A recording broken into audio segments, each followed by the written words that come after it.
Welcome back to Twin Football, the YouTube channel that covers the NFL and the Premier League. But today I want to talk about college football. We've had a couple of college football videos over the last couple of weeks because it is that time of year. College football playoffs were out. So we gave our reaction to that. We gave our reaction to the game, Ohio State versus Michigan. So please go ahead and check those videos out.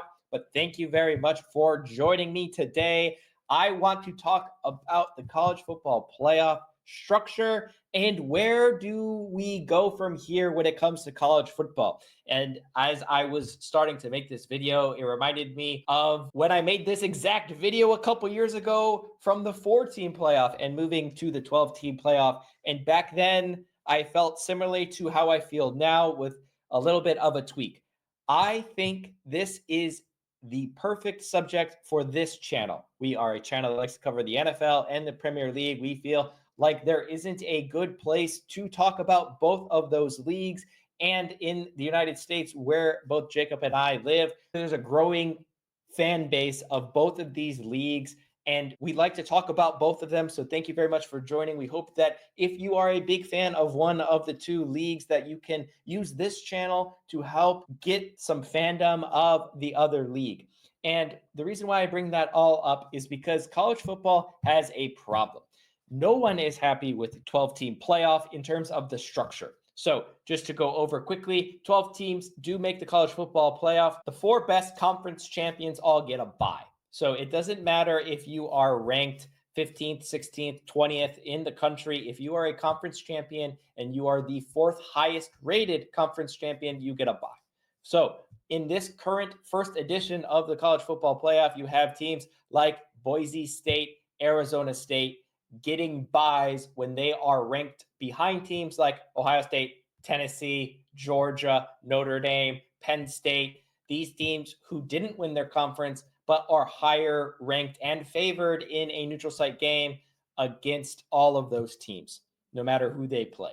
No one expects really any of those teams to advance past their first game, and that is because they are going to get a bad matchup against, again, a team that is ranked lower than them in the playoff bracket, but ranked higher than them overall. And the reason why they have this problem is because they wanted to keep the significance to the conference championship games. This has been talked at many different channels. Josh Pate, one of my favorites, gave a great video, so go check his videos out this week. He also referenced some good articles, but really the conference championship games were the main focus here. They want those games to matter. So if you had teams like Georgia and Texas who played in the SEC championship game, who both were going to be ranked in the top 4 in the country, despite whoever lost that game and whoever won that game, the 4 would both get a bye if they stayed in the top 4. They made it so that only one of them would stay in the top 4 of the college football bracket because only one of them will be the conference champion and only one of them will get a bye. Now, in order to do that at the start, you had to do that for 4 conferences. You had to give that rule to 4 conferences, 4 conference champions getting byes. As the season played out, the conferences aren't even. And so you had teams winning their conference who were the 4th highest conference champion, but they're not better than the teams losing those conference championship games. So you have a problem right there. Now you have teams like Oregon, who did win their conference, the only undefeated team in all of FBS, will have to take on Ohio State or Tennessee before eventually taking on Texas and then probably either Penn State, Georgia, Notre Dame. And that is extremely unfair. If you are the number 1 seed, you would want the easiest route to the final. You feel like you deserve that. They definitely did not get that in this edition of the playoff. So that begs the question, where do we go from here?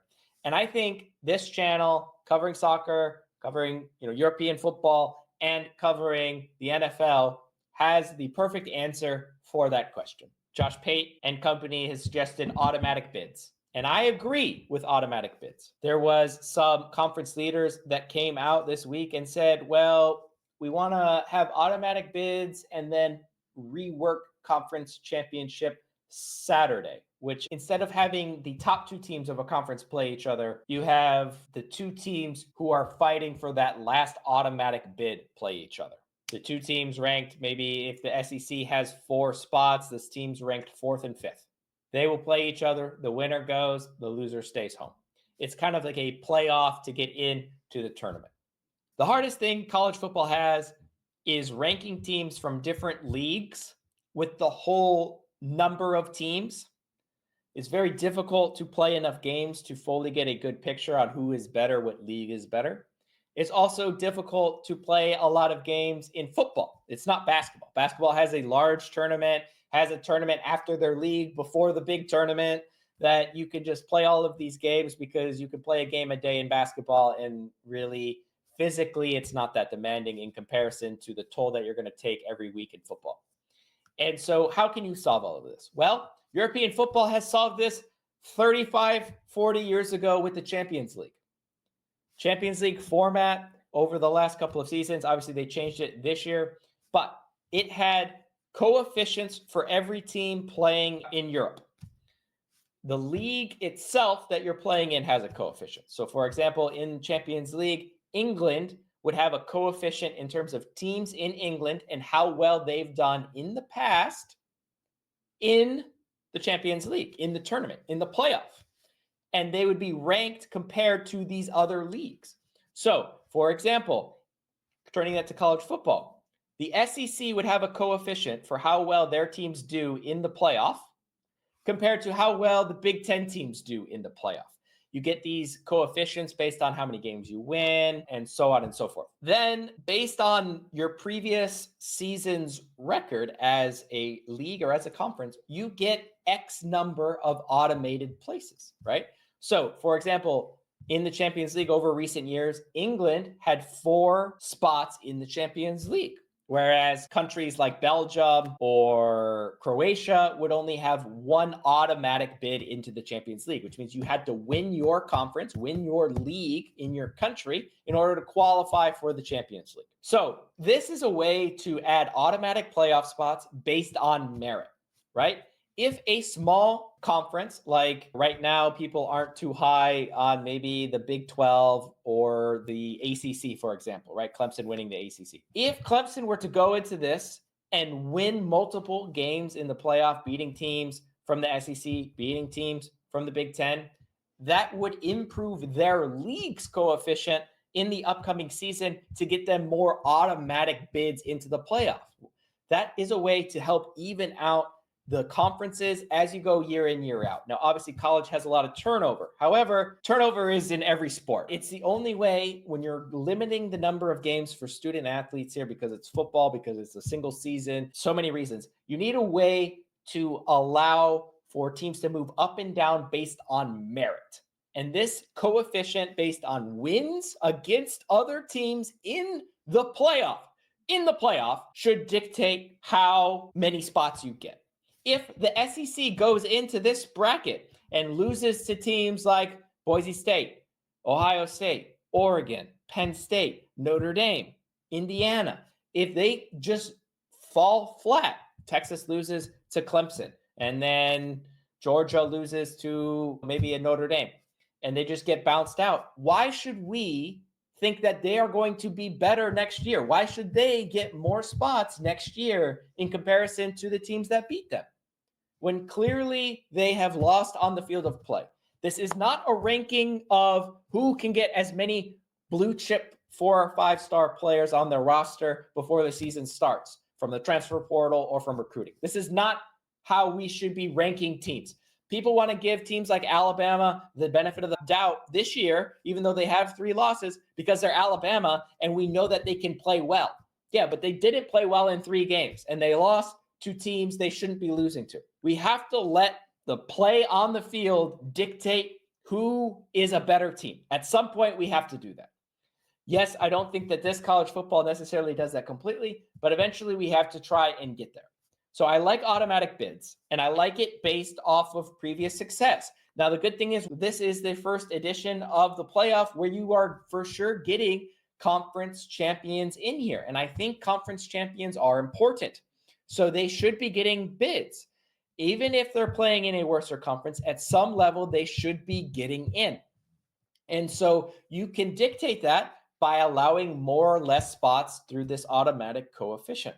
And so the question will then turn to, what do you do about conference championship games? If the SEC, like we mentioned earlier, has 4 spots, already automatic in, how do you dictate those remaining spots?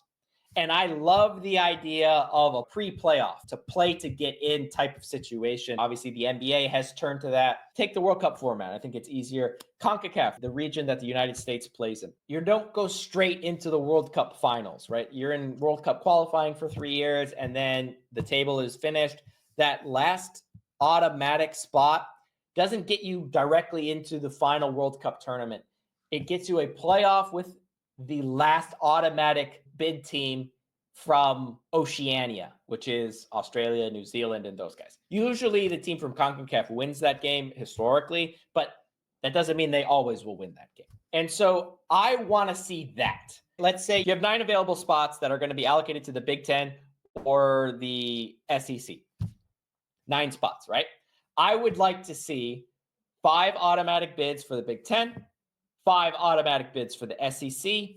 The 5th place of the SEC takes on the 5th place of the Big Ten. Let them go at it. That also will help you build this coefficient as well. If you're having 2 teams, 4th and 5th of the SEC, like we described earlier, playing each other, you're not going to really add anything to the coefficient in terms of who should be getting those spots. So you can have that, and that also will count to your league's coefficient in terms of extra spots. And obviously, it's a lot more complex than just that. But this is just on face value. So I like changing over to this coefficient to determine who's going to make those last spots based on teams playing each other. And yes, we can remove the conference championship games if we need to. You can always have the championship games for those final, trophy celebrations or whatever. They will mean a little bit less. So obviously networks are going to get a little upset about that, but I don't care. I need the best teams to be getting in, but I need the best teams earning their way in. I think this UCL coefficient method is the best way to do that. Now, the thing that drives me up a wall with college football is the fact that we are ranking teams in a league that don't play the same schedule. How in the world can you be the winner of your conference when you don't even have the same schedule as the other teams? No other sport does that except for college football.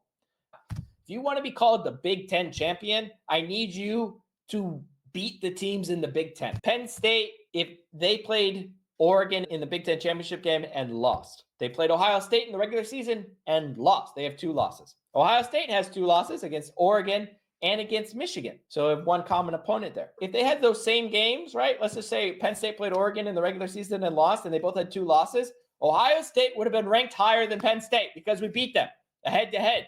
Why aren't we playing the same schedule? And I get it. It's because there's more teams in the conference. Well, then you need to break up the conference. You need to compare apples to apples. Break up the conference into divisions like we did before. If you have to go to multiple divisions, 2 or 4 divisions, and then go on for there to establish a conference champion in the meantime, okay. You just need teams to be playing the same schedule if you're going to compare them in a ranking system.